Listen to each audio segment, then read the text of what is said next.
Welcome, friends, to this live stream for Empty Cloud Monastery.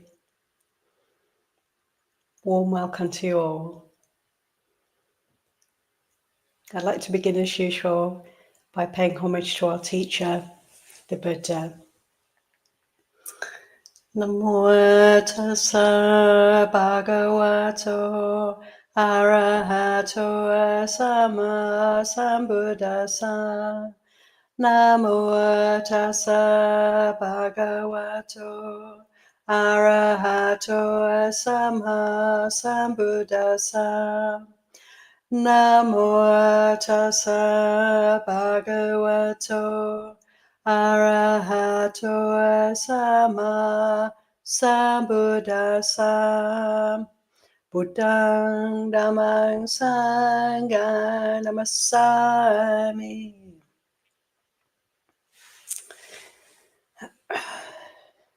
So today, the topic of this Dhamma session is refuge.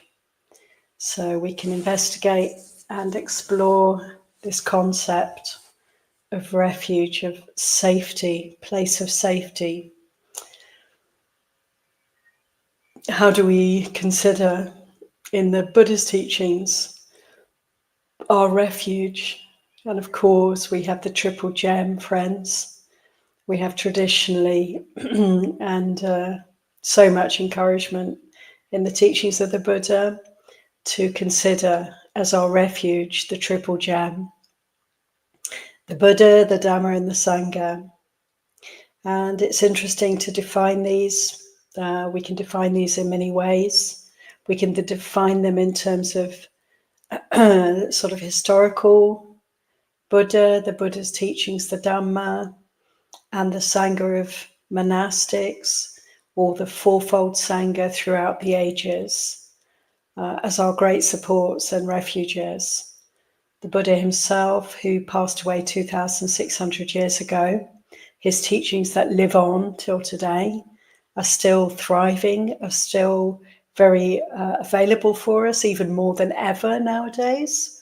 This, you could say, is the golden age of communication. We have the internet, we have all the teachings of the Buddha online. We can cross-reference, we can look them up in any language, we can find all the ancient texts online. It's just incredible that we have this resource. So we have the Buddha, historical Buddha, the Dhamma, his teachings coming down through time to us, thanks to the Sangha, thanks to those serious practitioners who have kept these teachings alive and have manifested the results of the Buddha's teaching, the path for us. And particularly the Sangha traditionally, doesn't it, refers to the monastic Sangha, the bhikkhus and bhikkhunis. And oftentimes it's true to say that these teachings have been able to be passed down generation to generation thanks to the monastic Sangha. But also we can consider all of us as Sangha, we're all part of the group, all of us who practice for liberation or who practice for some peace and happiness in our lives. All of us who are willing to take up the Buddha's teachings and see where they can lead us. Often we might start small, as it were. We might start just with a longing for some relief from suffering, some smidgen degree of peace in our lives or understanding in our confused, chaotic lives. But as we continue to practice the Buddha's teachings, we may find that we begin to refine our search and understand the fullness of these teachings and seek that end goal of freedom from all suffering. So this triple gem, Buddha, Dhamma, Sangha, so significant, so meaningful for us. Anyone who's come into contact with the Buddha's teachings, we can be very grateful for the Buddha, for the Dhamma, and for the Sangha in this way. We can also consider a more immanent approach to these concepts of Buddha, Dhamma, Sangha, can't we, friends? Considering the meaning of Buddha, the Buddha was called the Buddha when he woke up. It means awake, as you know, I'm sure. And so considering this quality of awakeness, being awake to the way things are, seeing clearly the way things are, yatha bhuta, reality as it is. This quality of Buddha, Buddho, we can cultivate in ourselves, and we can do well to put this quality on a very high pedestal, as it were, to give it priority, to give it great honor and regard in our lives, so that we can incline towards really fulfilling the teachings of the Buddha. He didn't want us to worship him, he wanted us to follow his example, to follow in his footsteps, to take the same journey that he himself took. This is doable. So Buddha, this refuge of Buddha, is the honoring and pursuing of waking up here for this one. Dhamma, the teachings of the Buddha, also we can consider more in a more immanent way. The Dhamma is the truth that must triumph, the truth of the way things are. So to consider Dhamma in terms of the Buddha's teachings and to put those teachings into practice is to incline towards the truth of the way things are, towards this understanding of anicca, anatta, dukkha, understanding of the characteristics of reality, impermanent, impersonal, imperfect. To apply the teachings of the Buddha is to allow ourselves to open our hearts to the truth of the way things are, and to rest in that as refuge, to see that, recognize that as our place of safety. Safety in waking up, safety in the truth. And the third aspect of the Triple Gem, Sangha, we can take refuge in Sangha, here and now. And how we can consider this, we can consider our spiritual companions and friends, our teachers and guides now, our contemporary teachers, the people we meet who are practicing, the people we rely upon in a way, to be trustworthy, to keep the precepts and to have some understanding of Dharma. They may understand more than we do. And so we can ask them questions and we can seek their guidance. And if we feel that we understand more than others, we can share that understanding humbly and recognize that we, as much as we benefit from wise friends, so we can be a wise friends to others if the opportunity arises. This is Sangha, here and now. Also, one could consider the good qualities of the Sangha and make much of them, the keeping of precepts, the refraining from harm, the refinement of behavior, the vinaya that the monks and nuns follow, these beautiful rules, this container that we have that keeps us really safe. This is our refuge. So the lifestyle can also be considered as part of the refuge of Sangha, the lifestyle that is wholesome, that is good, that is inclining towards wisdom, inclining towards purifying the heart, inclining away from harmfulness, inclining ever more towards harmlessness. So these ways we can consider the Triple Gem, and we can consider the Triple Gem as our refuge in this life. Anything else, frankly, is shaky ground for us, is it not? Maybe it's useful to consider what is not refuge for us. And I get the chance now to speak about my favorite sutta, my all-time favorite sutta, Rathapala Sutta, Majjhima 82. It's a beautiful, there are beautiful teachings in this sutta. It's also a lovely story of the life of a young man, householder, who becomes a monk, who then returns to his family after about 12 years away, having become fully liberated, interacts with his family in a way that's really very revealing, perhaps for them, as to what is the way forward in life. And so he teaches his family, he interacts with them, and then he goes away and he meets a king, the local king in his part of the world, his part of India. I think his name's Karavya. And he has a conversation with the king. And this is what I'd like to share from the sutta today. The sutta's in the chat. I've put the link, not link, but the number of the sutta down, the name of it. I love this sutta. I recommend reading the whole sutta. It's full of interest and good Dhamma. But here is the crux of the teaching from this sutta. So I'd like to read a little bit to you on the topic of what is not refuge, in order for us to incline more fully towards what is refuge. So when the king goes to see Ratapala, he's a bit perplexed, he's bemused. He sees this handsome young man. He knows that this young man comes from a really wealthy family. He's got lots of relatives, good social status in the society, and he's healthy and he's young. And so the king, being a worldly person, having a worldly mind, he can't really understand why would this young person leave all of that behind and live in the forest wearing rags as a beggar.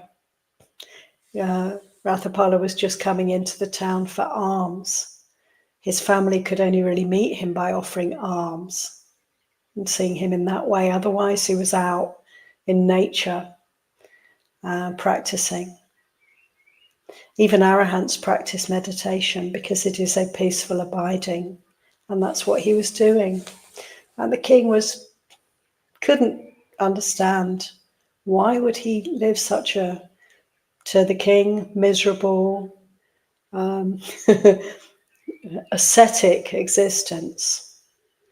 From Ratapala's point of view, probably more like simple, beautiful existence out in nature. How wonderful.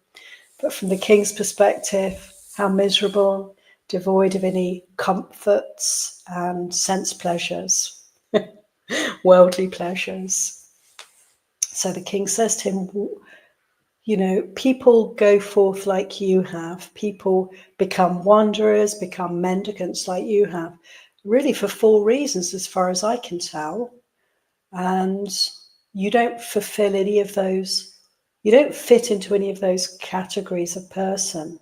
So as far as the king's concerned, he says, people only do what you're doing because they have undergone 4 kinds of loss. Either they're aging, so they've lost their youth, or they're poor, so they've lost their wealth, or they've never had very much wealth, or they've lost their relatives, they've lost their family, or they've become sick, they've lost their health. So it's either loss of health, loss of youth, loss of family, or loss of wealth that forces people, unfortunate people, to become mendicants, to become wanderers, to give up on the world.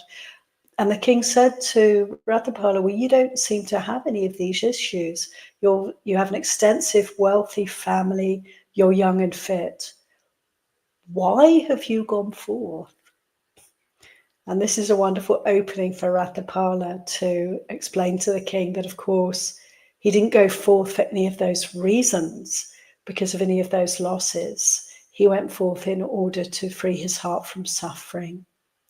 And he pointed out to the king this.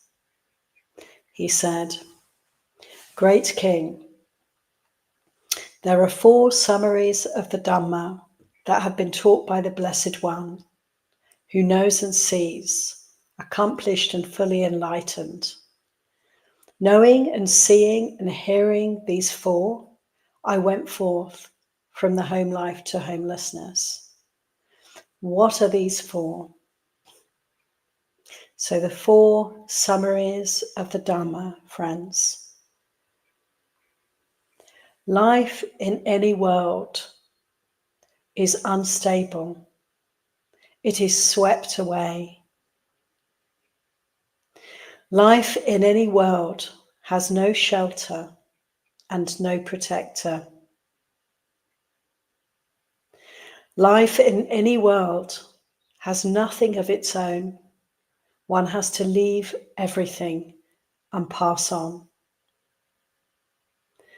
Life in any world is incomplete, insatiate, a slave of craving.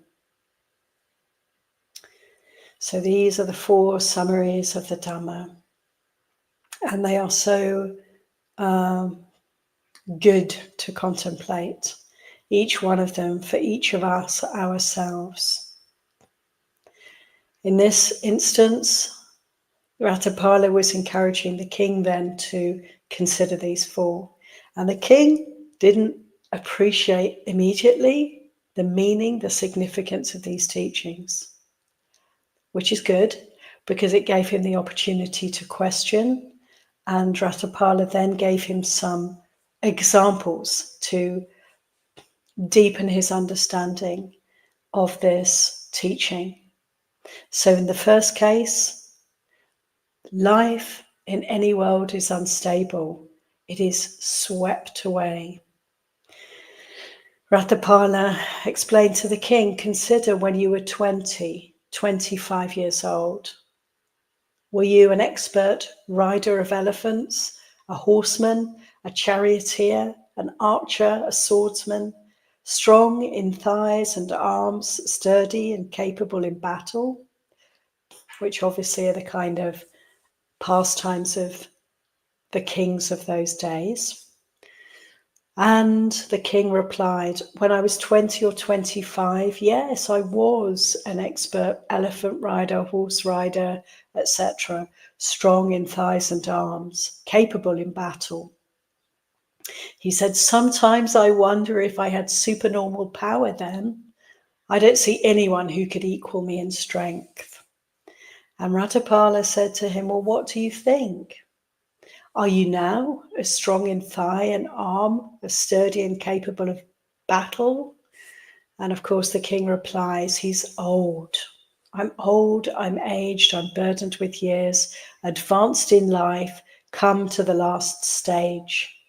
My years have turned 80.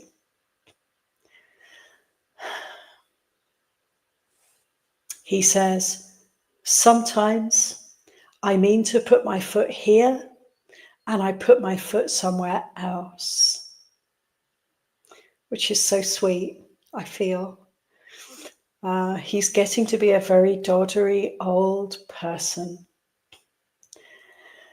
And so Ratapala could say to him, well, it was on account of this that the Blessed One who knows and sees, accomplished and fully enlightened, said, life in any world is unstable. It is swept away. When I knew and saw this, I went forth from home life into homelessness. We don't have to be old, do we, friends, to appreciate that old age is on its way, is coming to us if we're lucky enough to not get sick and die first. It's inevitable. We don't have to be old to have the wisdom to appreciate this. If we fully appreciate this when we're young, we may feel a sense of disillusionment. Enough, if we're lucky, to allow our hearts to incline away from this world, away from worldly aims and values, and to incline towards the spiritual search. And I know that's true for many of you, that this process is underway. The king praised Ratapala for pointing this out to him, and he understood, yes, of course, life is unstable. It is bound to be swept away. And then the second point, he said, I have shelter, I have protection. How can you say this life has no shelter and no protector? I have my armies, I have my borders, I have my personal protection as a king. And so Ratapala could explain to him, what do you think? He said, do you have any chronic ailment? And the king, King Karavya, had a chronic wind ailment. So he tells Ratapala about that. And he said, sometimes my kinsmen, my family, my court are standing around thinking, he's going to die. He's going to die any minute when I'm afflicted with this wind ailment that I have. And so Ratapala said to him, can you commend your friends? Can you command your friends and companions, your kinsmen and relatives? Can you say to them, come, good friends and companions, come, kinsmen and relatives, share this painful feeling with me so that I can feel less pain? Or do you have to feel that pain on your own? And of course the king replied, oh yeah, they can't really do anything for me. At such times, only I can experience the pain, and I have to bear with it on my own. And so Ratapala could say to the king, this is how it's so, that life in this world has no shelter and no protector. We're all subject to sickness.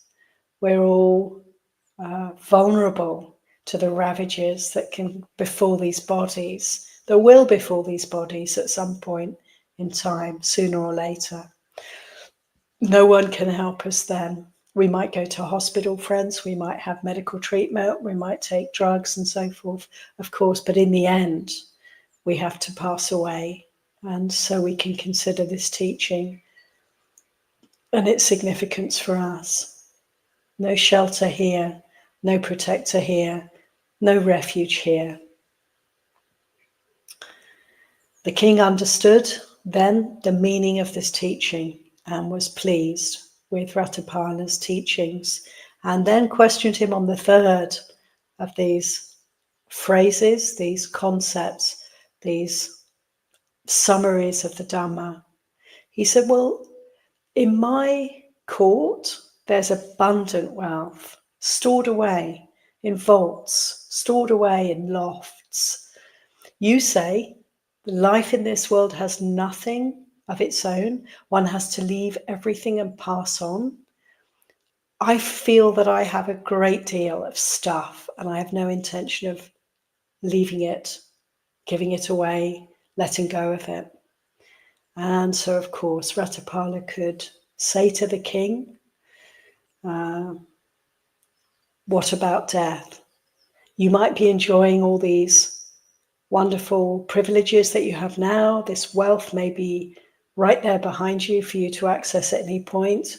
But what happens when you get sick at the end of your life and you have to pass away? What happens to the wealth then? Can you take it with you when you go? And of course, then the king got it and appreciated, oh yeah, I can't have it in the next life. I have to let all of this go when I pass away. And I will have to pass on, he said, according to my actions. So Ratapala said, well, this is why the Blessed One taught life in any world has nothing of its own. One has to leave everything and pass on.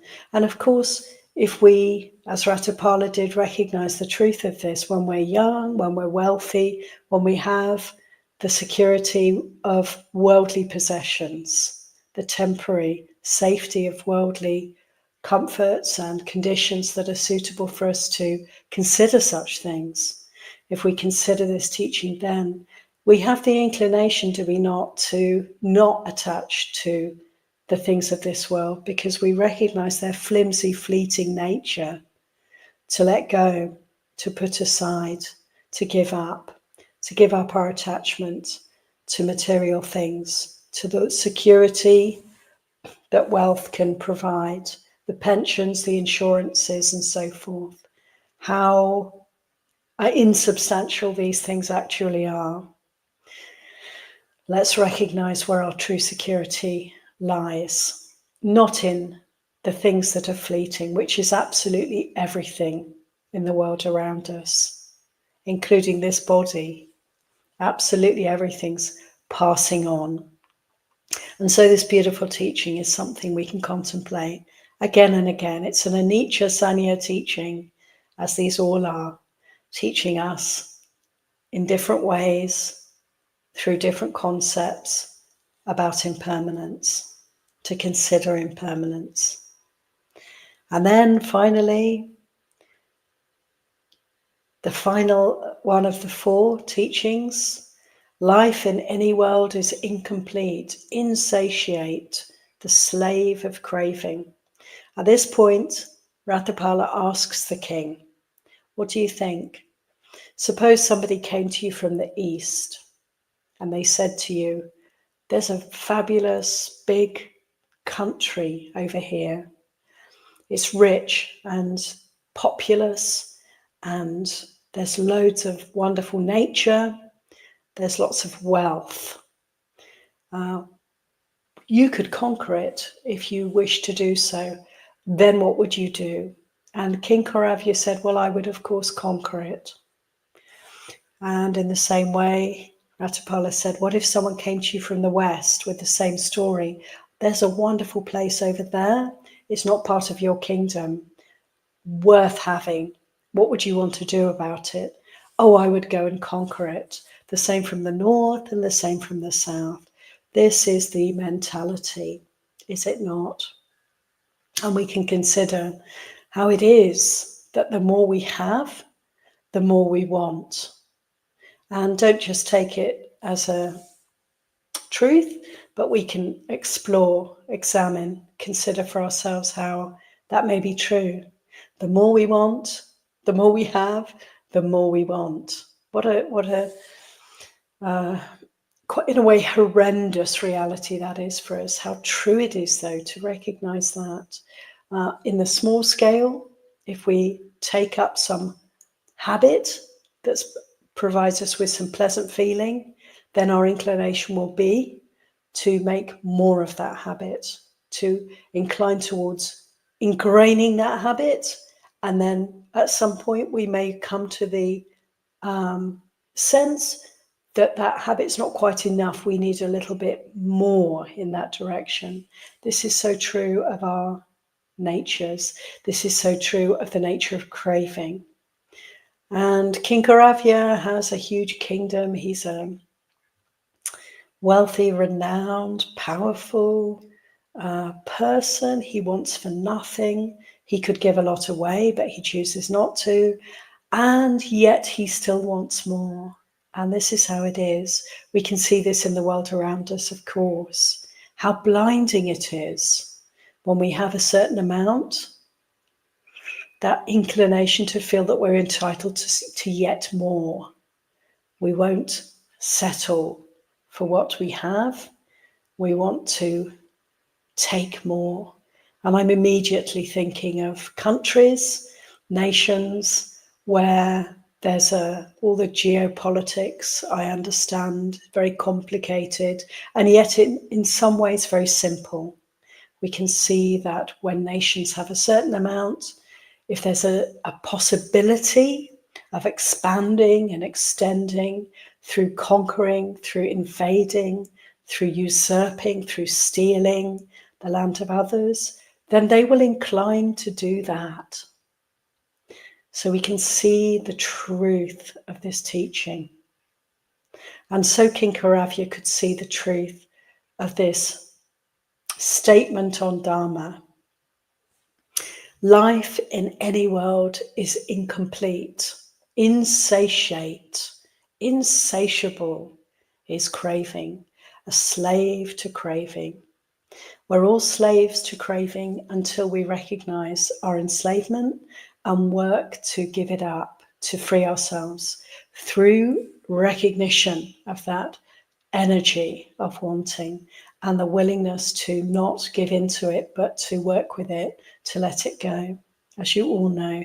And it's on the individual level that we do the work, but we can see the truth of these teachings on the grander level, in the bigger scheme of things, and reflect on that and work as best we can to help to overcome the collective defilements in whatever ways we can. But the work of uprooting the craving starts here. And for each one of us, it can be a monumental exercise. It's worth channeling all our energy into this work. So here, friends, we've had in this sutta a small example of ways in which the Buddha pointed out, or in the Pali Canon, we can see what is not refuge. And so we can incline our hearts to what is refuge. I've spoken already about the triple gem, Buddha, Dhamma, Sangha, different ways of interpreting the meaning of this for ourselves, and how it is that for each of us we want to investigate and make much of Buddha, Dhamma, and Sangha in our lives, and see how we can find a place of safety here. Notice in our lives, in our practice, where there is no safety, through recognition of these beautiful Dhamma teachings I've just shared. How unstable this life is, how fleeting, how impermanent, and therefore how insecure, how frightening in a way, how perilous in a way this situation is. So let's incline away from worldly safety and security, such as it is, such as it seems to be, and incline our hearts towards the triple gem, towards the Buddha, Dhamma, and Sangha. I'll also just mention other aspects of refuge that we come across in the Pali Canon. There are many ways in which we can find a sense of peace, security, safety, resting. And one of the things that's very striking in the Pali Canon is that there's a lot of recognition of nature, this aspect of Dhamma. This word Dhamma means truth. It applies to the teachings of the Buddha, but also means nature, the laws of nature, nature itself, and how nature can teach us, how we can rest in nature, how we can incline our hearts towards recognition of our place in the scheme of things, that we're part of nature. And there's something, so beautiful about spending time in nature. If we have the chance to be on retreat somewhere out in nature, monastics love to incline very much towards this, to a forest kuti, to silence, solitude, and simply being surrounded by nature. And there are many verses in the Therigatha, the monks and nuns verses from the time of the Buddha, praising nature and all that it can teach us and all that it manifests for us of the Dhamma. So to recognize this as also a refuge for us in our busy lives, often living surrounded by people, surrounded by buildings, concrete, artificial lights, not much view of the sky, not much green around us perhaps. For some of us, we can give ourselves the benefit of seeking out places in nature and grounding ourselves, to touch the earth, to feel our feet on the ground, on the grass, on the earth, unencumbered by shoes and surfaces, to lie on the ground, to look at the sky, to look up at the night sky, to see the stars, the moon, to look at the day sky, the clouds, the blue sky. How soothing, how relaxing for us. This can be a way of meditating. To sit under a tree, to sit amongst green things, birds, insects, animals, to allow ourselves to open to the natural flow of nature. Everything follows its Dhamma in nature. And we human beings are how to say, somewhat more complicated. We have this intelligence that enables us to self-reflect, that enables us to do the work of path, but also that inclines us towards all sorts of proliferation, imagination, creations. And we can live in our heads, and we can live in realms that are unreal, live in the past, live in the future, imagine all sorts of things right here and now that take us away from this present moment awareness. And so when we spend time in nature, it's almost like an invitation beckoning us to let go of all of that and get real again, come home again, and rest in being. And all the other creatures and elements around us are doing just that. So nature is a great solace and comfort for us. And we can take refuge in nature to this extent that it enables us to let go of the whole realm of perception, thinking, the complexities of our cognizing minds. Also, in the Pali Canon, there's a number of teachings around the refuge of friendship, how important friendship is. And of course, this is an aspect of Sangha, but something we can perhaps make a little bit more of, to consider how it is that a wise friend, a good friend, can make all the difference for us in our lives, in our practice. And this is really emphasized in so many teachings. Spiritual friendship is the whole of the holy life, is famously a famous quote from a conversation between Ananda and the Buddha, where Ananda, the Buddha's faithful cousin and attendant for so many years, he was praising spiritual friendship and saying, gosh, it's almost as if this is half of the holy life. And the Buddha corrected him, not so, it is the whole of the holy life. And so we are social beings, we're herd animals, we do well in groups, we need each other. And so to have good friendships on the path is a great refuge for us, this manifestation of Sangha.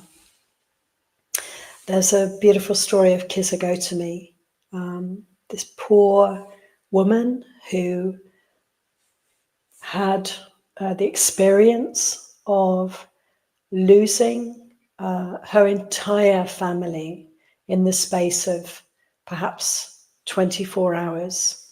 In a short period of time, she lost her children, they drowned in a river, her husband died, he was bitten by a snake. On this journey they were on, she was the only survivor. She got home to her parents and her siblings, and they had all just died in a house fire. And this all seems like beyond belief that all of that could happen to one person. And yet we can consider right now, today, we have stories of people losing all their families in a bombing, all their families in a fire, in wartime.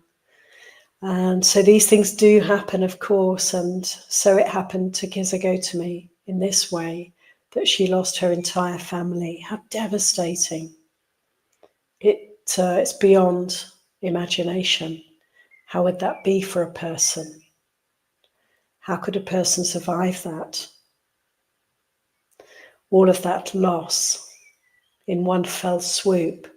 We have losses in our lives, they're inevitable, but not so often do people lose everything in one go.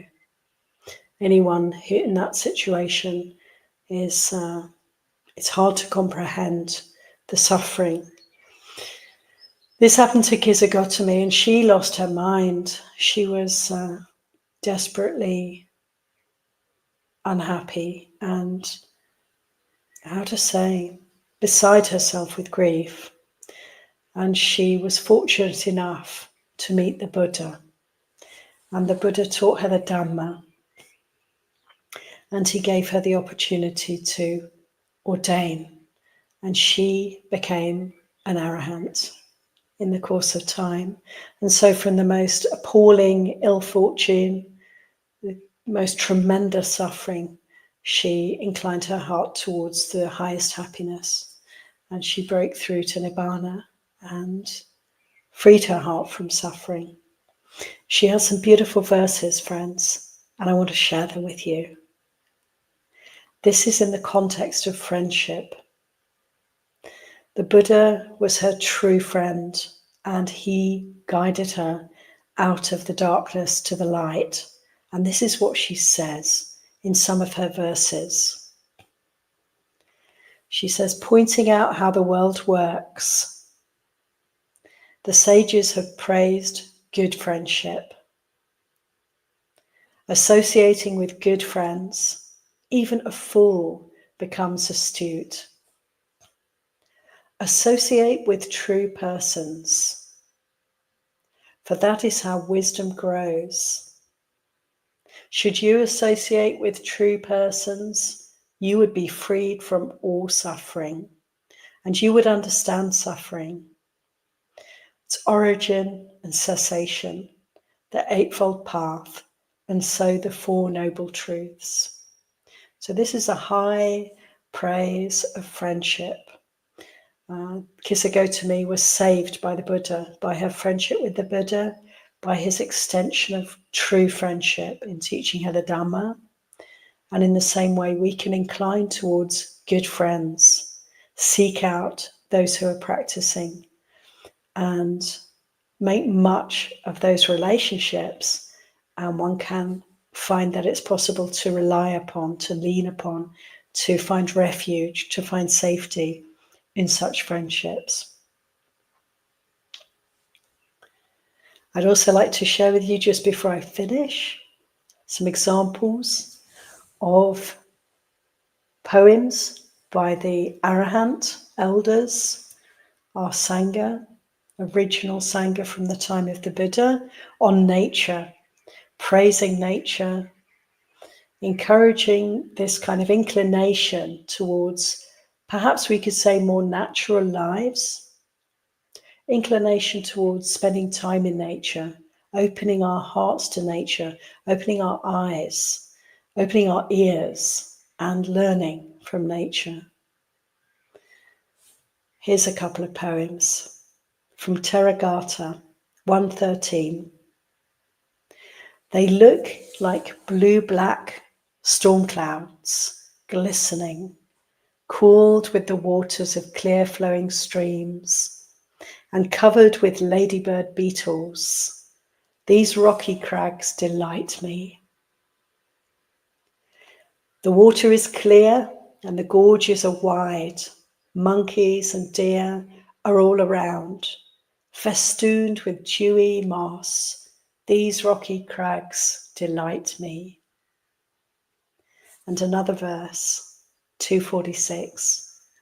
The peacocks cry out with their fair crests and tails, their lovely blue necks and fair faces, their beautiful song and their call. This broad earth is lush with grass and dew, and the sky is full of beautiful clouds. A person who's practicing jhana is happy in mind. Their appearance is uplifting.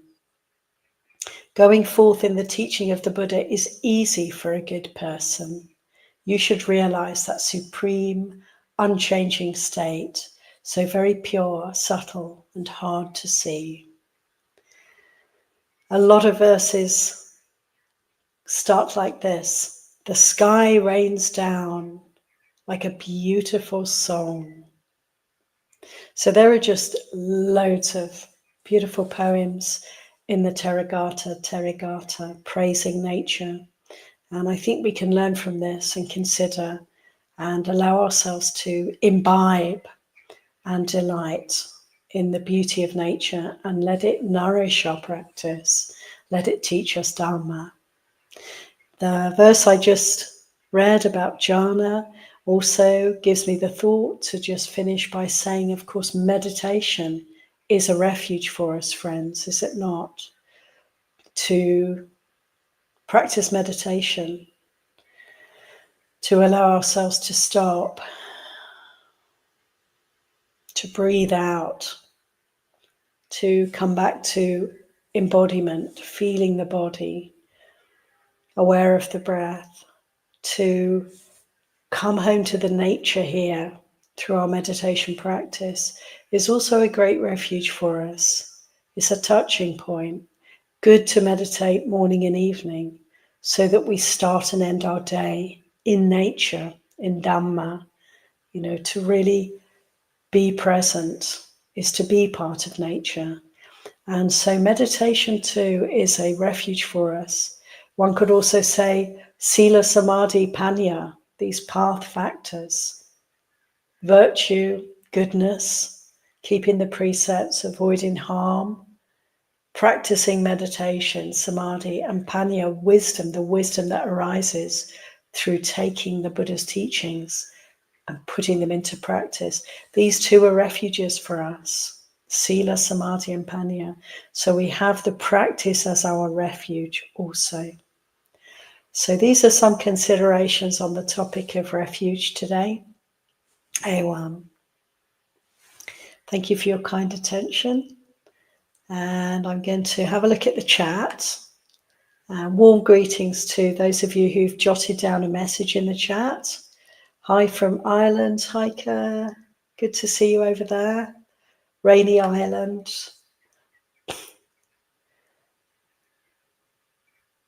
The sky rains down like a beautiful song in Ireland quite often. How wonderful is that? Good to see you, Heike. Hi, Gregory, Madeline, Bhumika, Edward, and Thai friends. I have to learn Thai script. I probably never will, realistically, but it's good to see you there. Thai friends, Kim, Madeline, Sarah, Ronald. Madeline has a comment I'd like to share with you all before we finish. If anyone has any questions or comments, you can jot them down quickly now. Otherwise, we're going to finish with this lovely comment from Madeline. I recognize the reality of this teaching when I met the Dhamma many years ago. And now that I've reached 80, I'm living it. Sadhu, sadhu, Madeline. Having reached the ripe age of 80, how wonderful to have the Dharma teachings. I really hope that you have reasonable health and reasonable space and time, free of too many responsibilities, that you can dedicate to the practice. This is a great boon and benefit of retirement, I hope, for many of us. When we get to that age, when we can retire, step back a little bit from the worldly responsibilities that we may have, this is our time. If not before. The monastics, of course, choose to retire super early and devote lives to practice. But for everybody, there will be times in our lives when we can really make much of this practice. And for those who have many responsibilities in the world, let that be your practice. Let that be your Dharma. Let that liberate your hearts.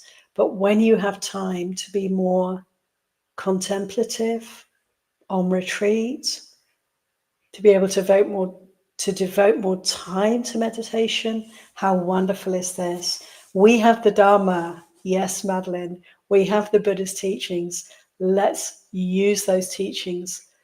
Dedicate all our time and energy for liberation. Sadhu, indeed. Okay, friends. Wonderful. I don't see any questions or comments otherwise. Big gratitude for your practice and for this time together. May we all free our hearts from greed, hatred, and delusion and know the perfect peace of Nibbana. Let's conclude with 3 heartfelt sadhus.